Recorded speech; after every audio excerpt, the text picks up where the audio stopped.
सोचिए, आप किसी से प्यार करते हैं, दोनों एक दूसरे के साथ रहना चाहते हैं, शादी नहीं की है, पर कमिटमेंट स्ट्रोंग है। लेकिन घर वाले, सोसाइटी और कभी कभी कानून भी कंफ्यूजन क्रिएट करता है। लोग कहते हैं लिव इन इलीगल है। क्या तुम्हारे पेरेंट्स मानेंगे? पुलिस क्या करेगी? या कोर्ट तुम्हारी बात सुनेगा भी?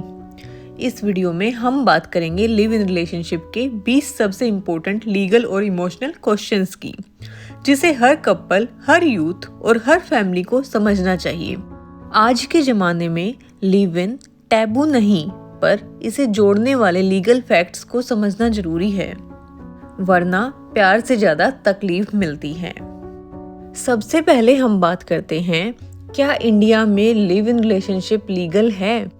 जी हाँ, इंडिया में लिव इन रिलेशनशिप पूरी तरह से लीगल है, चाहे आपने शादी ना की हो। सुप्रीम कोर्ट ने भी कई बार ये कहा है कि अगर दो एडल्ट्स अपनी मर्जी से एक साथ रहते हैं तो उसमें कोई इलीगल बात नहीं है। ये आपका fundamental right to life and liberty under article 21 का पार्ट है। दूसरा इम्पोर्टेंट क्वेश्चन है कि क्या लिव इन में रहने के लिए कोर्ट की परमिशन चाहिए? बिल्कुल नहीं। लिव इन के लिए आपको कोर्ट से किसी तरह की इजाज़त लेने की जरूरत नहीं है। ये दोनों पार्टनर्स के म्यूचुअल कंसेंट पर बेस्ड रिलेशनशिप होता है। जब तक दोनों एडल्ट्स हैं, 18+ फीमेल, 21+ मेल, आप किसी भी लीगल इशू के बिना साथ रह सकते हैं। तीसरा क्वेश्चन है, क्या पुलिस लिव इन कपल्स को हैरेस कर सकती है? अनफॉर्चुनेटली हाँ, कभी कभी पुलिस या सोसाइटी अननेसेसरी इंटरफेरेंस करती है, लेकिन कानून आपके साथ है। अगर आप एडल्ट्स हैं और म्यूचुअल कंसेंट से रह रहे हैं तो पुलिस आपको फोर्सिबली सेपरेट नहीं कर सकती। आप हाई कोर्ट में प्रोटेक्शन पिटीशन भी फाइल कर सकते हैं अगर कोई डेंजर हो तो। अब बात करते हैं लिव इन रिलेशनशिप और मैरिज में क्या डिफरेंस होता है। मैरिज एक लीगल कॉन्ट्रैक्ट है जिसमें रिचुअल, रजिस्ट्रेशन और लीगल ऑब्लिगेशंस होती हैं। लिव इन एक इनफॉर्मल कंपेनियनशिप है जिसमें शादी जैसे राइट्स ग्रेजुअली डेवलप होते हैं, स्पेशली लॉन्ग टर्म रिलेशनशिप्स में। पर लिव इन का डॉक्यूमेंटेशन या सोशल रिकॉग्निशन नहीं होता। पांचवा सवाल है, क्या लिव इन रिलेशनशिप को मैरिज लाइक माना जा सकता है? अगर कोई live in relationship long term हो, पब्लिकली एक्सेप्ट किया गया हो और दोनों का कमिटमेंट एविडेंट हो तो कोर्ट उसे मैरिज लाइक रिलेशनशिप मान सकता है, स्पेशली वुमेन के राइट्स डिसाइड करने के लिए। इससे प्रिज्यूम्ड मैरिज भी बोला गया है कुछ जजमेंट्स में। अब बात आती है, क्या लिव इन कपल एक जॉइंट बैंक अकाउंट खोल सकते हैं? हाँ, लेकिन दोनों पार्टनर्स की आईडी प्रूफ और एड्रेस प्रूफ चाहिए होते हैं। बैंक आपसे प्रूफ मांगेगा कि आप दोनों एक ही एड्रेस पर रहते हो, जैसे rent agreement, utility bill etcetera. शादी का सर्टिफिकेट जरूरी नहीं है। सातवां सवाल है, क्या लिव इन पार्टनर को लीगल प्रोटेक्शन मिलता है डोमेस्टिक वायलेंस के केसेस में? हाँ, protection of women from domestic violence act 2005 के तहत लिव इन पार्टनर भी कवर्ड हैं। अगर फीमेल पार्टनर्स को एब्यूज, इमोशनल हार्म या फाइनेंशियल एक्सप्लॉयटेशन हो रहा है तो वो कंप्लेंट फाइल कर सकती है। आठवां सवाल, अगर ब्रेकअप हो जाए तो क्या पार्टनर पे केस हो सकता है? जी नहीं, सिर्फ ब्रेकअप पर केस नहीं हो सकता, लेकिन अगर ब्रेकअप के दौरान इमोशनल एब्यूज, चीटिंग या फ्रॉड हुआ हो तो लीगल एक्शन पॉसिबल है, जैसे हैरेसमेंट अंडर IPC और financial recovery through civil actions. नौवां सवाल है, क्या लिव इन रिलेशनशिप में रहने से प्रॉपर्टी राइट्स मिलते हैं? इसका जवाब है नो ऑटोमेटिक राइट्स। जब तक आपका नाम जॉइंट प्रॉपर्टी डीड में नहीं लिखा होता या आपका कंट्रीब्यूशन लीगली प्रूव नहीं होता, प्रॉपर्टी सिर्फ उसी पर्सन की मानी जाती है जिसने वो खरीदी है। लिव इन पार्टनर के नाम से विल या नॉमिनेशन बनाना जरूरी होता है। 10वां सवाल है, अगर पार्टनर लिव इन में रहते रहते किसी और से शादी कर ले, क्या लीगल केस बन सकता है?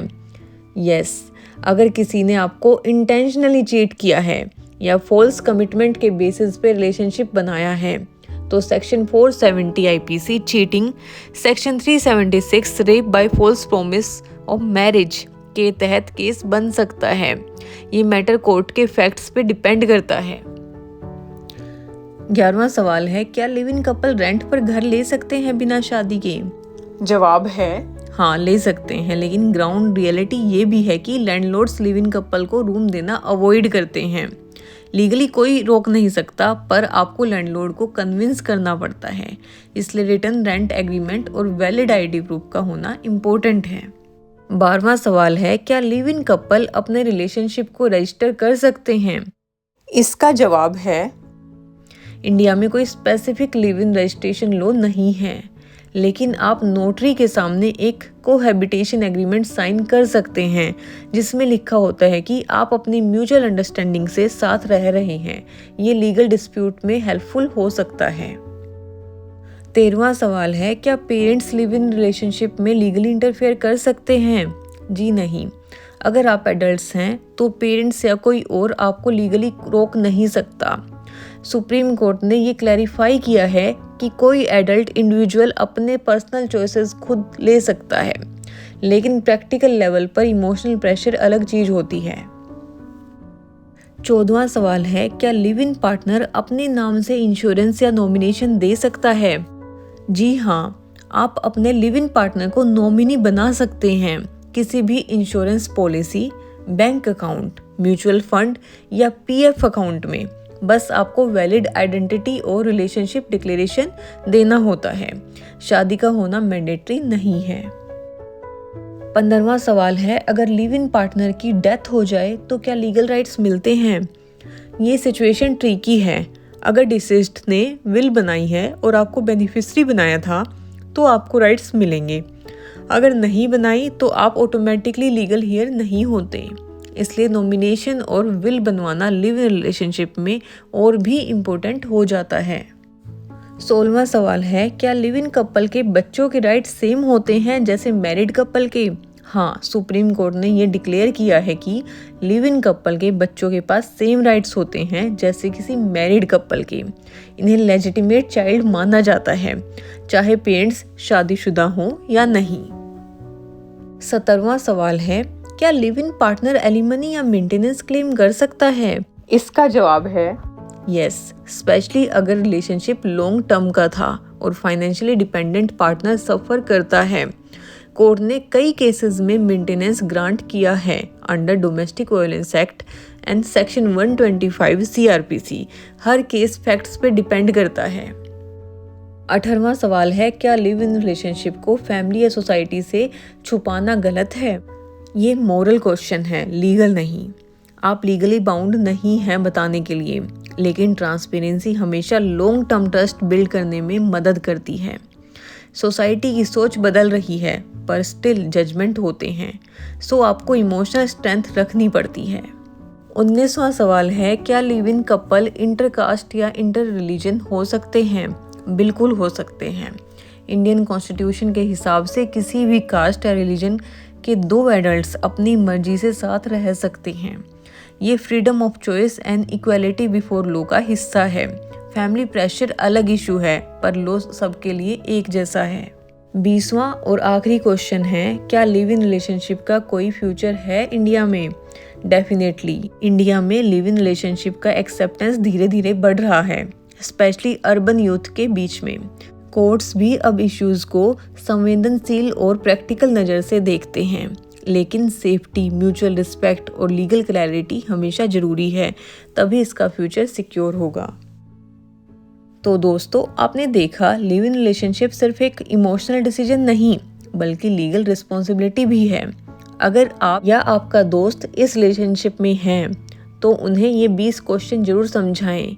प्यार में लॉ का होना भी जरूरी है, क्योंकि जब तक कानून समझा नहीं जाता, खुद की सिक्योरिटी भी पूरी नहीं होती। अगर आपको ये वीडियो हेल्पफुल लगा है तो लाइक ज़रूर करें, कमेंट में बताएं कौन सा पॉइंट सबसे शॉकिंग लगा, और चैनल को सब्सक्राइब करें जस्टिस जंक्शन के और भी ऐसे यूजफुल लीगल कंटेंट के लिए। और हाँ, इस वीडियो को अपने दोस्तों और परिवार के साथ ज़रूर शेयर करिए, ताकि वो भी अपने हक और जिम्मेदारियों को समझ सकें। मिलते हैं अगले वीडियो में एक नए लीगल मुद्दे के साथ। तब तक के लिए सतर्क रहिए, जानकार बनिए।